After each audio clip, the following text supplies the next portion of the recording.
Okay, complex fractions. A complex fraction is a fraction that has the numerator or denominator or both that are also fractions.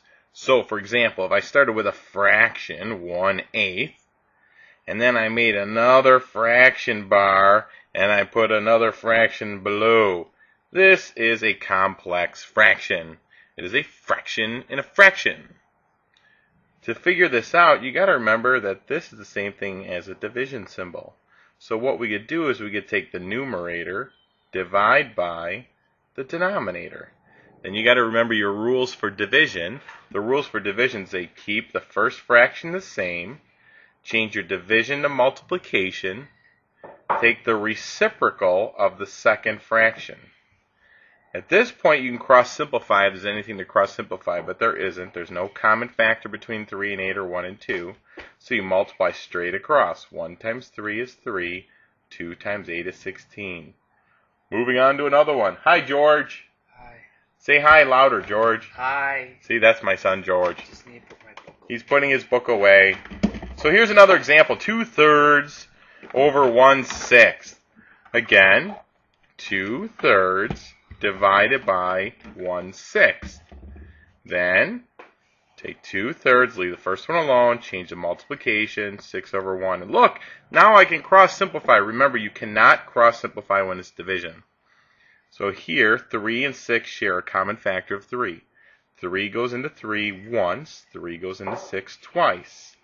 2 times 2 then is 4 over 1, and this is equal to 4. Pretty cool, right? Okay, try this one yourself.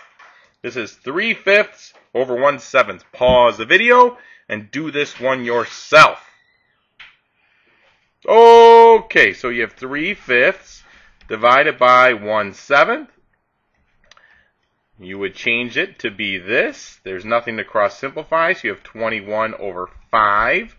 And then you say, ooh, I got an improper fraction. 5 goes into 21 4 times. There's 1 left over. The denominator stays the same. Cool! Hopefully you got that without a problem. Now look at this one. What do you think you do here? Oh, no, this was a little tricky. It's a little tricky because at the bottom you have a regular number, not a fraction. But it's really not a bad thing. Watch. 3/8 divided by 5. Well, how can you write 5 as a fraction? Remember, any whole number you can write as a fraction by putting it over 1. Now what I could do is 3/8 times 1/5. Nothing to cross simplify, so I have 3 over 40. Cool. My last sample. I want you to do this one yourself. Pause the video now. Okay. So we have 4 divided by 3/4. And you said, oh, well, I know I could just do this. And you are correct. And then this stays the same times 4 over 3. So I have 16 over 3. I have an improper. I'm going to make it mixed. 3 goes into 16 5 times. 1 left over. Denominator stays the same. What? That's all. Goodbye.